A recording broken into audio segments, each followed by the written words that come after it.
Mis hermanos me demandaron para quitarme mi parte de la herencia, pero cuando los expuse frente a toda la familia, su reputación quedó destruida. Mis hermanos siempre fueron personas que se vieron a sí mismas como superiores, como si el simple hecho de haber nacido antes les otorgara un derecho natural sobre mí y sobre todo lo que me rodeaba. Desde que tengo memoria, fui tratada como la menor en el sentido más despectivo de la palabra, no como alguien a quien se le protege o se le guía, sino como una carga, como alguien prescindible. Una pieza que se movía en función de sus intereses y que, si en algún momento dejaba de serles útil, simplemente podían apartar sin remordimiento alguno. Mis padres nunca hicieron grandes diferencias entre nosotros, o al menos no de forma tan evidente como ellos querían hacerme creer. Pero con el tiempo, cuando fui creciendo y entendiendo el funcionamiento de la familia, me di cuenta de que mis hermanos habían construido una narrativa en la que yo no era más que una intrusa en su mundo. Alguien cuya existencia era irrelevante hasta que decidían que podían obtener algo de ella. Con los años, esta dinámica se hizo más marcada, pero siempre pensé que, pese a todo, había un cierto límite que no cruzarían. Por ingenua que fuera, creía que la sangre, el hecho de haber crecido en la misma casa, de haber compartido los mismos momentos, significaba algo para ellos. Me equivoqué. La muerte de mis padres fue la línea que marcó el verdadero rostro de mis hermanos, la separación definitiva entre lo que una vez creí que éramos y lo que realmente siempre fuimos. Cuando ellos murieron, dejando tras de sí una herencia considerable pero no exorbitante, su actitud cambió de inmediato. No hubo luto, no hubo duelo más allá de lo estrictamente necesario para aparentar, y apenas se habían cerrado los trámites funerarios cuando la conversación se tornó en algo que, aunque esperaba, no dejaba de doler. La repartición de bienes. Mis padres, conscientes de que la relación entre nosotros no era la mejor, dejaron un testamento claro y detallado en el que especificaban que la herencia se dividiría en 3 partes iguales, sin excepción. No dejaron margen para la interpretación ni para discusiones. En el papel, todo estaba diseñado para que nadie pudiera intentar sacar ventaja de los otros. Pero lo que no pudieron prever es que la avaricia de mis hermanos era más fuerte que cualquier documento legal. Ellos ya habían decidido, incluso antes de la lectura oficial del testamento, que yo no merecía mi parte. Al principio, intentaron abordar el tema con un tono condescendiente, como si estuvieran haciéndome un favor al hacerme ver lo que, según ellos, era lo mejor para todos. Mi hermano mayor fue el primero en tomar la palabra en una de nuestras conversaciones privadas, diciéndome que, considerando que él tenía una esposa y 2 hijos que mantener y que mi otro hermano también estaba casado y con responsabilidades económicas mucho más grandes que las mías, lo más lógico y justo sería que yo renunciara a mi parte para que ellos pudieran asegurar el bienestar de sus familias. Su argumento era simple: yo estaba soltera, sin hijos, sin cargas familiares que me obligaran a necesitar ese dinero de la misma forma en que ellos lo necesitaban. Intenté explicarles, con toda la paciencia que pude reunir, que la herencia no era un asunto de quien la necesitaba más, sino de lo que mis padres decidieron que era justo. No se trataba de caridad ni de quien tenía más gastos, sino de respetar la voluntad de quienes nos dieron la vida. Pero mis palabras no hicieron más que irritarlos. Mi otro hermano tomó el relevo en la discusión, usando un tono más agresivo, acusándome de ser egoísta, de no entender lo difícil que era mantener un hogar, de no tener idea de lo que era realmente la vida adulta. En sus ojos, yo seguía siendo la niña que podían manipular, la que podían doblegar con un par de palabras cargadas de culpa. Al ver que mi negativa era firme, pasaron de la manipulación emocional a la intimidación. Sus palabras se volvieron más duras, sus gestos más fríos. Comenzaron a deslizar comentarios sobre cómo sería complicado manejar todo el proceso legal de la herencia, insinuando que, si decidían complicar las cosas, yo terminaría gastando más en abogados que lo que recibiría al final. Fue en ese momento cuando entendí que esto no era una simple discusión familiar, sino el inicio de una batalla. No estaban tratando de convencerme con razones, estaban advirtiéndome de que, si no cedía, me enfrentarían con todo lo que estuviera a su alcance. Decidí no responder de inmediato. Sabía que cualquier palabra que dijera en ese momento solo les daría más argumentos para atacarme. En lugar de eso, busqué asesoría legal. Quería saber exactamente qué derechos tenía, qué podían y qué no podían hacer. Y fue ahí donde la realidad me golpeó con toda su crudeza. La ley estaba de mi lado, sí, pero eso no significaba que la pelea sería fácil. Podían retrasar el proceso, podían hacer reclamaciones infundadas, podían incluso intentar manchar mi reputación para debilitar mi posición. Y lo peor de todo es que, cuando comencé a investigar más a fondo, descubrí que ya lo estaban haciendo. Mis hermanos, sin mi conocimiento, habían comenzado a difundir entre la familia la idea de que yo era la que estaba tratando de quedarme con todo. Que estaba intentando encontrar formas de impugnar el testamento para despojarlos de su parte. Decían que siempre había sido egoísta, que nunca había valorado a la familia, que no me importaba el esfuerzo que ellos habían hecho a lo largo de los años para cuidar de nuestros padres. La ironía de esas palabras era casi risible, porque la verdad era que yo fui la única que estuvo ahí en los momentos difíciles, mientras ellos vivían sus vidas sin preocuparse más que por ellos mismos. Cuando me enteré de todo esto, sentí una mezcla de rabia e incredulidad. No solo querían quitarme mi parte de la herencia, sino que además estaban tratando de destruirme socialmente para asegurarse de que nadie me apoyara. Pero si creían que eso me haría rendirme, estaban muy equivocados. Lo que no sabían era que yo tenía pruebas de que fui la única que realmente se hizo cargo de nuestros padres, de que ellos prácticamente los abandonaron en los últimos años de su vida. Tenía registros, mensajes, fotografías, testimonios. Y si ellos estaban dispuestos a llegar tan lejos, yo no iba a quedarme atrás. Si querían una guerra, la tendrían. Pero no sería una batalla justa. Porque a diferencia de ellos, yo tenía la verdad de mi lado. Y la verdad, cuando se expone en el momento adecuado, puede ser más devastadora que cualquier mentira bien construida. Actualización 1. Han pasado varias semanas desde la última vez que hablé con mis hermanos. El proceso legal avanza lentamente, como todas las cosas que dependen del sistema judicial, pero el tiempo solo ha servido para confirmar lo que ya sabía. Ellos nunca estuvieron dispuestos a negociar de buena fe. No ha habido ningún intento de reconciliación, ninguna conversación para intentar encontrar un punto medio.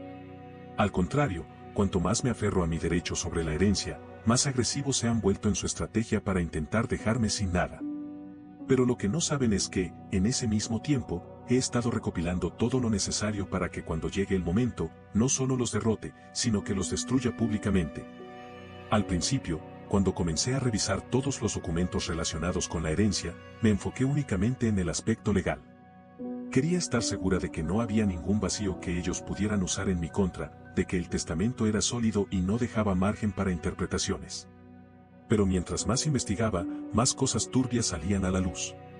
No solo encontré pruebas de su desprecio hacia nuestros padres en los últimos años de su vida, sino que además descubrí algo que jamás imaginé: habían estado planeando esto desde antes de que nuestros padres murieran. Lo supe porque revisé conversaciones antiguas, correos electrónicos y mensajes que intercambiaron entre ellos, creyendo que jamás serían vistos por alguien más. En esas conversaciones, hablaban de cómo podrían convencerme de que renunciara a mi parte, de cómo podían hacerme sentir culpable usando mi falta de hijos y responsabilidades como una desventaja. Pero lo peor de todo fue leer la frialdad con la que se referían a la muerte de nuestros padres, como si solo hubiera sido un trámite más en su camino para obtener lo que querían. En uno de los mensajes, mi hermano mayor le decía al otro que cuando la vieja finalmente se vaya, podremos hacer lo que queramos con la casa, como si nuestra madre fuera un obstáculo. Como si no estuvieran hablando de la persona que nos dio la vida. Fue en ese momento cuando la rabia se mezcló con algo más profundo, algo más personal. Ya no era solo la herencia lo que estaba en juego.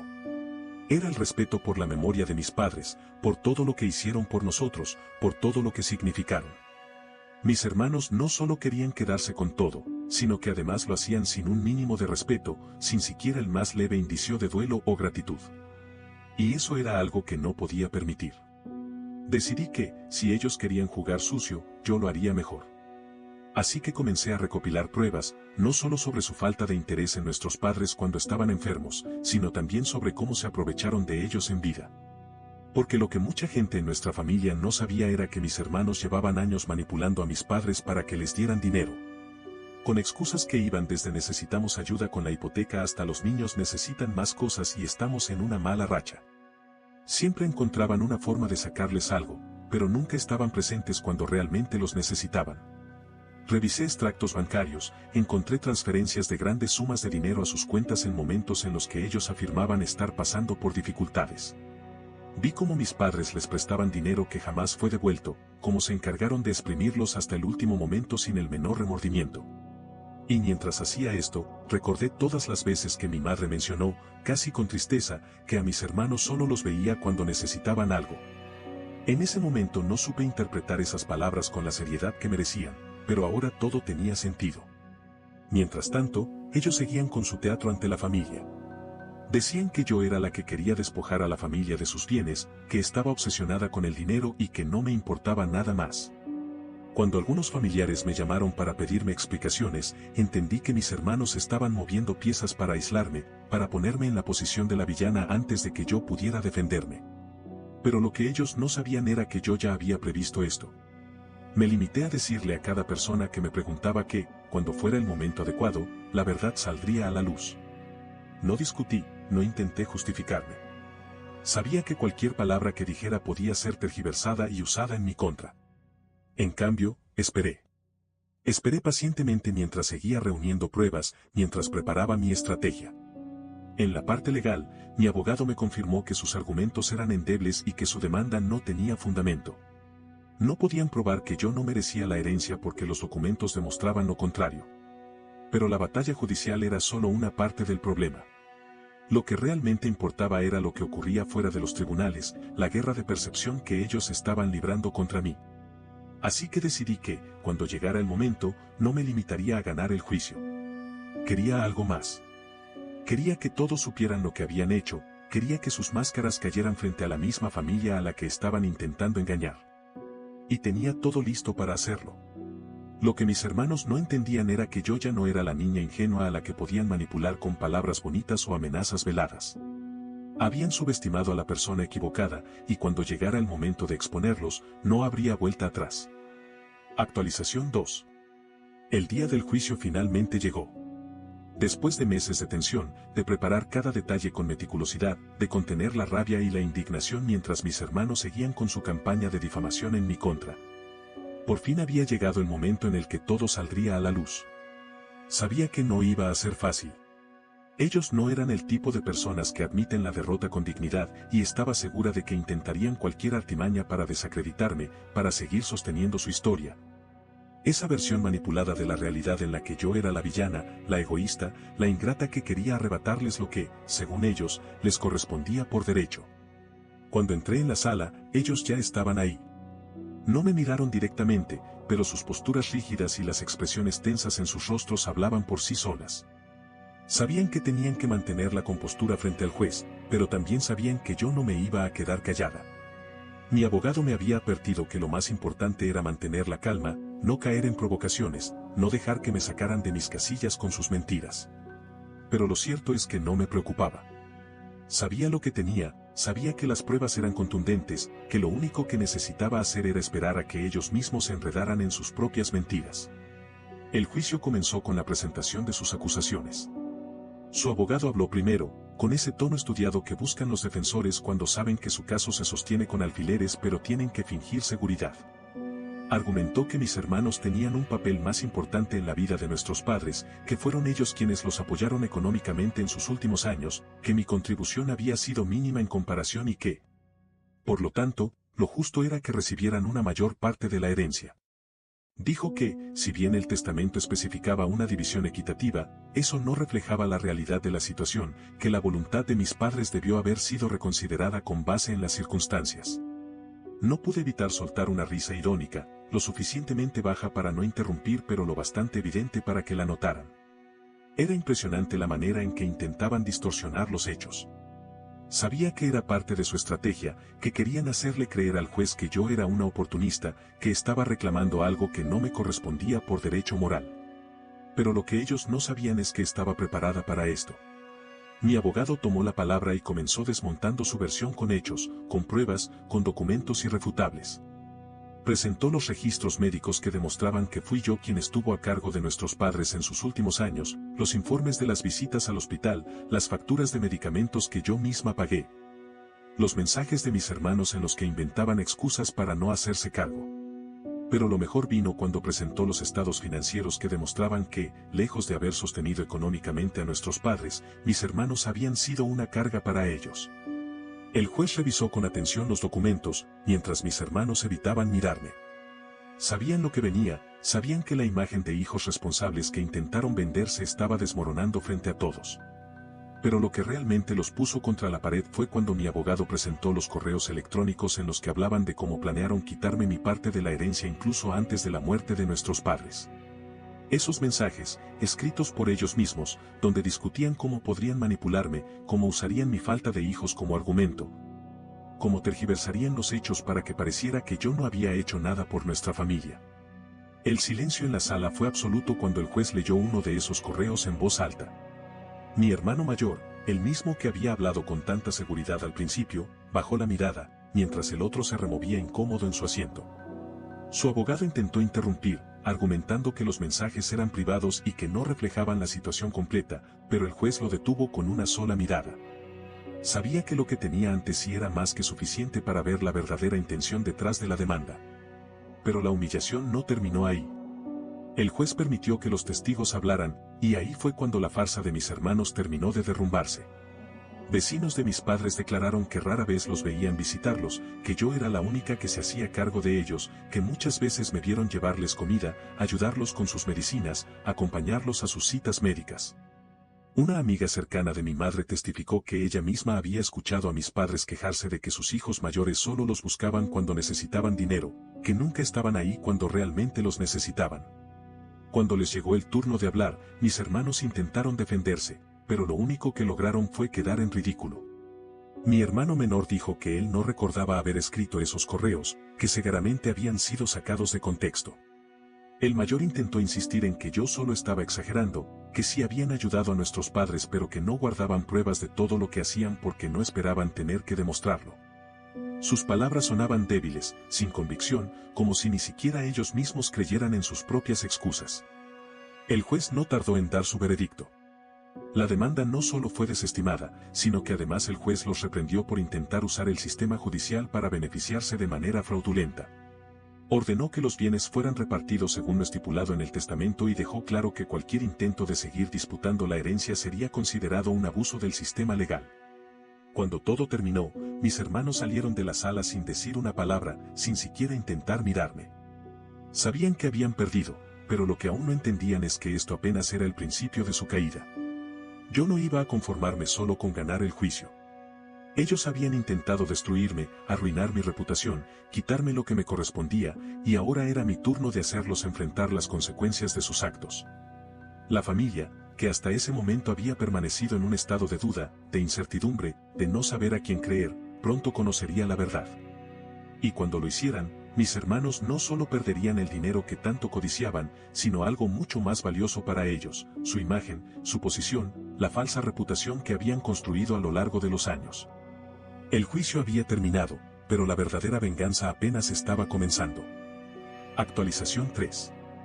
Han pasado varias semanas desde el juicio y, aunque la batalla legal quedó resuelta a mi favor, aún quedaba un asunto pendiente, algo que no podía dejar sin respuesta.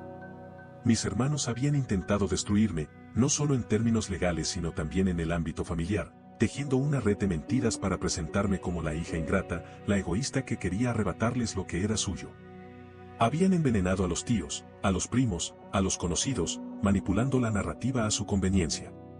Sabía que, aunque el juez desestimó su demanda y dejó en claro la falta de fundamentos en su acusación, muchos de los miembros de la familia seguían viendo todo esto como una disputa entre hermanos. Como un problema interno que no terminaban de comprender del todo. Para ellos, lo que pasó en el juicio era solo una parte de la historia, y mis hermanos aún tenían la oportunidad de seguir fingiendo, de seguir con su papel de víctimas. Eso era lo que más les importaba, más incluso que el dinero que intentaron robarme. Su imagen, la manera en que eran percibidos por la familia, era su mayor prioridad, su mayor activo, y yo estaba a punto de arrebatárselo de la única manera en que realmente dolería. Exponiendo la verdad frente a todos. Decidí organizar una reunión familiar. No fue algo casual ni espontáneo, sino algo meticulosamente planeado. Elegí la fecha con cuidado, asegurándome de que la mayoría de los miembros de la familia pudieran asistir. Me encargué de que el evento pareciera una simple comida de reconciliación, un intento de aclarar las cosas después de toda la controversia del juicio. Sabía que, si daba la impresión de que tenía otra intención, mis hermanos encontrarían la manera de evitarlo, de convencer a la gente de que yo solo quería seguir generando conflicto. Por eso fui estratégica. No anuncié mis verdaderas intenciones, solo insinué que quería cerrar este capítulo de una vez por todas, que era importante que todos estuviéramos juntos después de todo lo que había pasado. El día de la reunión llegó y, como esperaba, casi toda la familia asistió. Había cierta tensión en el ambiente, miradas cautelosas, conversaciones susurradas entre aquellos que aún no estaban seguros de qué lado debían estar. Mis hermanos llegaron con la misma actitud que habían mostrado durante todo este proceso, confiados en que aún podían manejar la situación, en que su versión seguía siendo la más creíble para la mayoría. Se comportaban con esa condescendencia habitual, fingiendo ser las víctimas que solo querían cerrar este capítulo, que no entendían por qué todo se había complicado tanto. Pero lo que no sabían era que esta vez, no eran ellos quienes controlaban la narrativa. Esperé hasta el momento adecuado. Dejé que la comida transcurriera con cierta normalidad, que la gente se relajara, que se sintieran lo suficientemente cómodos para bajar la guardia. Fue entonces cuando me puse de pie y llamé la atención de todos. Dije que había algo que necesitaba compartir, que era importante para mí que la familia supiera la verdad. No les di tiempo a mis hermanos para interrumpirme, no les di oportunidad de comenzar con sus excusas. Conecté mi computadora a una pantalla grande y proyecté lo que había preparado durante semanas, los correos electrónicos, los mensajes, las pruebas que demostraban la forma en que mis hermanos planearon todo. Desde cómo intentaron manipularme hasta cómo hablaron con absoluto desprecio sobre nuestros padres incluso antes de que murieran. El silencio en la sala fue absoluto. Las caras de todos reflejaban el impacto de lo que estaban viendo. Tíos, primos, incluso amigos cercanos de la familia observaban incrédulos como mis hermanos, aquellos que habían intentado hacerse pasar por los hijos sacrificados, en realidad habían planeado todo con frialdad. Como si se tratara de un simple juego en el que solo importaba quién obtenía más ventaja. Mis hermanos intentaron reaccionar, pero cada vez que uno abría la boca para defenderse, presentaba otra prueba. Los dejé sin margen para escapar, sin posibilidad de tergiversar los hechos. La acumulación de evidencias era abrumadora, una tras otra, dejando claro que todo lo que habían dicho hasta ese momento era una mentira.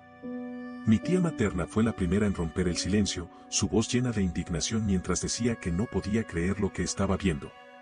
Un primo, que hasta ese momento había estado del lado de mis hermanos, negó con la cabeza antes de decir que esto era imperdonable, que no se trataba solo del dinero sino de la forma en que habían tratado a nuestros padres.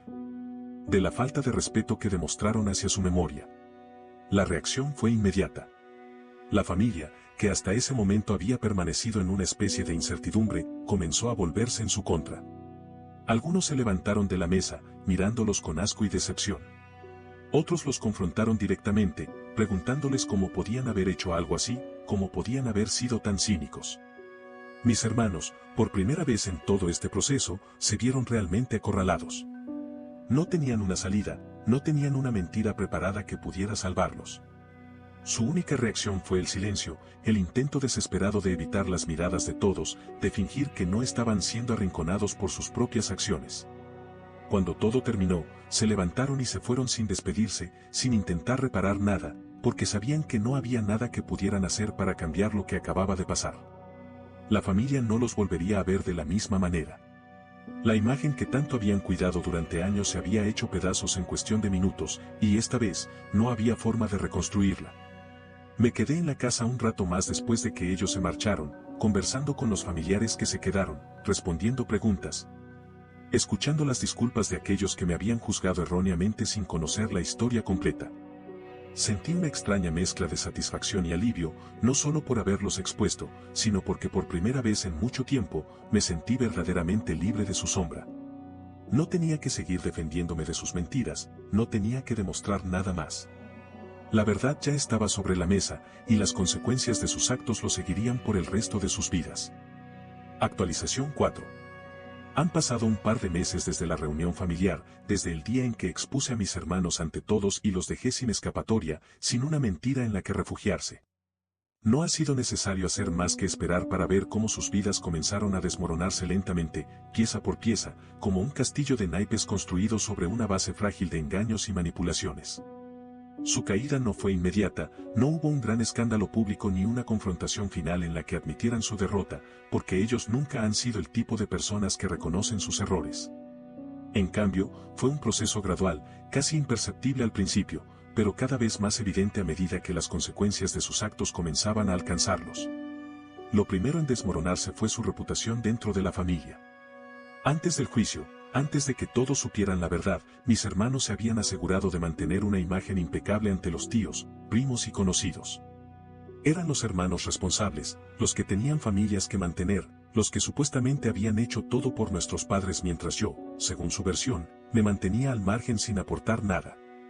Pero esa fachada ya no existía. Después de la exposición pública de sus mentiras, se convirtieron en parias dentro del círculo familiar. Los tíos que solían apoyarlos, los primos que creían en su versión, incluso algunos amigos cercanos que siempre los habían respaldado, comenzaron a distanciarse. No hubo grandes discursos ni declaraciones dramáticas, simplemente dejaron de incluirlos en reuniones, dejaron de responder sus llamadas, dejaron de contar con ellos para cualquier asunto importante. Mis hermanos intentaron recuperar terreno, al principio con un tono de indignación, afirmando que todo había sido un malentendido, que yo había manipulado la información para hacerlos quedar mal. Pero nadie les creyó. Las pruebas eran demasiado contundentes, los mensajes, los correos, los testimonios, no había manera de justificar lo que habían hecho. Y cuando se dieron cuenta de que no podían reparar su imagen, pasaron a la siguiente fase, la negación. Fingieron que no les importaba, que ellos no necesitaban a la familia, que estaban mejor sin toda esa gente que los había traicionado al creer en mi versión de los hechos. Pero incluso esa actitud no pudo sostenerse por mucho tiempo, porque lo siguiente en derrumbarse fue su estabilidad económica. Mi hermano mayor tenía un negocio propio, un pequeño comercio que hasta ese momento había funcionado relativamente bien gracias a los contactos que había cultivado dentro de la familia. Tenía clientes que eran amigos de nuestros tíos, que llegaban por recomendación, que confiaban en él porque creían que era un hombre íntegro. Pero después de lo ocurrido, muchos de esos clientes desaparecieron. No fue algo inmediato ni drástico, pero poco a poco, la gente comenzó a buscar otras opciones, a llevar su dinero a otro lugar. Algunos simplemente dejaron de confiar en él, otros no querían verse asociados con alguien que había sido expuesto públicamente como un mentiroso y manipulador. Y lo que comenzó como una ligera caída en las ventas pronto se convirtió en una crisis financiera. Intentó revertir la situación, haciendo descuentos, buscando nuevos clientes, pero el daño ya estaba hecho. Cuando sus ingresos comenzaron a disminuir drásticamente, su esposa también empezó a cuestionarlo. Ella había creído en su versión de los hechos hasta el final, había estado a su lado durante todo el juicio, convencida de que él tenía razón, de que yo era la enemiga. Pero cuando la familia dejó de invitarlos a eventos, cuando las miradas de desaprobación comenzaron a aparecer en cada reunión social, cuando su negocio empezó a tambalearse, la duda se instaló en su mente. No pasó mucho tiempo antes de que empezara a hacer preguntas incómodas, a exigirle explicaciones, a revisar sus cuentas y notar que las cosas no eran como él las había hecho parecer. No sé con exactitud qué ocurrió entre ellos, pero escuché por parte de una prima que el matrimonio comenzó a desmoronarse poco después de la reunión familiar. Y que ahora están en una crisis de la que él difícilmente podrá salir intacto.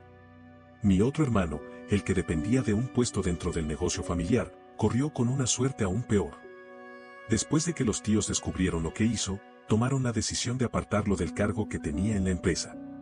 No lo hicieron de manera inmediata, porque querían evitar un escándalo dentro de la compañía, pero poco a poco comenzaron a retirarle responsabilidades, a asignarle tareas menores. Hasta que finalmente le dieron a entender que era mejor que buscara otro empleo. Y ahí fue cuando se dio cuenta de la verdadera magnitud de lo que había hecho. Intentó conseguir trabajo en otros lugares, pero la reputación lo es todo en ciertos círculos, y su nombre ya estaba manchado. Se convirtió en alguien poco confiable, en una persona a la que nadie quería contratar porque sabían que había intentado estafar a su propia hermana, que había tratado de manipular la memoria de sus propios padres para beneficio personal. Lo último que supe de él es que había recurrido a trabajos temporales, algo que jamás habría imaginado hacer antes, porque siempre se había visto a sí mismo como alguien por encima de ese tipo de cosas. No siento lástima por ellos. No puedo. No después de todo lo que intentaron hacerme, no después de la forma en que intentaron pisotearme y robarme lo que me correspondía por derecho. Durante años creyeron que podían manipular a todos, que podían usar su carisma y sus mentiras para obtener siempre lo que querían. Pero esta vez no funcionó. Esta vez, la verdad los alcanzó, y no había forma de escapar de ella. Yo, por mi parte, he comenzado a reconstruir mi vida. Con mi parte de la herencia asegurada, decidí hacer algunos cambios importantes. Me mudé a un lugar mejor, lejos de toda la toxicidad con la que crecí, lejos de las sombras de mis hermanos y sus maquinaciones. No fue solo un cambio físico, sino emocional, una forma de liberarme por completo de su influencia. He comenzado nuevos proyectos, he conectado con personas que realmente valen la pena, y por primera vez en mucho tiempo, siento que tengo el control total sobre mi destino. El proceso fue difícil, desgastante, lleno de momentos en los que dudé, en los que me pregunté si valía la pena todo este esfuerzo, toda esta lucha. Pero ahora, viendo cómo todo ha caído en su lugar, viendo cómo mis hermanos están pagando por lo que hicieron, sé que tomé la decisión correcta. No se trata solo del dinero o de la herencia. Se trata de justicia, de hacerles entender que no pueden actuar con impunidad, que sus acciones tienen consecuencias. No sé qué pasará con ellos a partir de ahora. No sé si intentarán reconstruir sus vidas, si seguirán culpándome por su desgracia o si alguna vez admitirán, aunque sea en privado, que todo esto fue su culpa. Pero eso ya no es mi problema. Su caída es algo que ellos mismos provocaron y ahora tienen que vivir con ello. Yo, por mi parte, finalmente puedo seguir adelante, con la tranquilidad de saber que la verdad triunfó y que la venganza, al final, llegó de la manera más devastadora posible. Actualización final. Ha pasado un año desde que todo ocurrió. Un año desde que mis hermanos intentaron arrebatarme lo que era mío, desde que llevaron su avaricia a los tribunales, desde que intentaron destruirme frente a la familia y acabaron siendo ellos los que terminaron hundidos. Un año desde que expuse su traición ante todos y vi cómo su mundo cuidadosamente construido se desmoronaba sin que pudieran hacer nada para evitarlo. No pensé que volvería a saber de ellos, no después de la humillación que sufrieron, de la forma en que quedaron aislados, de cómo la familia los apartó lentamente hasta dejarlos completamente solos. Pero hace unas semanas, cuando menos lo esperaba, me contactaron. El primero en intentarlo fue mi hermano mayor. Recibí un mensaje suyo una tarde, sin previo aviso, como si de pronto hubiera olvidado todo lo que pasó. En su texto, su tono era casi conciliador, como si esperara que después de todo este tiempo yo hubiera olvidado lo que hicieron. Decía que quería hablar, que necesitábamos arreglar las cosas porque, al final del día, seguíamos siendo familia. No había disculpas, no había un reconocimiento real de sus errores, solo una vaga insinuación de que todo había sido un malentendido, de que quizás ambos habíamos dicho o hecho cosas de las que ahora nos arrepentíamos. No respondí. No porque no tuviera nada que decir, sino porque sabía exactamente por qué me estaba buscando. No era arrepentimiento, no era un deseo genuino de reparar lo que hicieron. Era necesidad. Había escuchado rumores sobre cómo su negocio seguía en caída libre, sobre cómo la familia había dejado de apoyarlo y cómo su situación económica se había vuelto insostenible. No necesitaba confirmarlo, porque su mensaje ya lo decía todo. Me buscaba porque estaba en problemas, porque ya no le quedaban más opciones.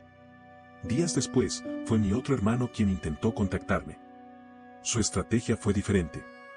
En lugar de fingir que todo podía arreglarse con una conversación, adoptó un tono más dramático, más desesperado.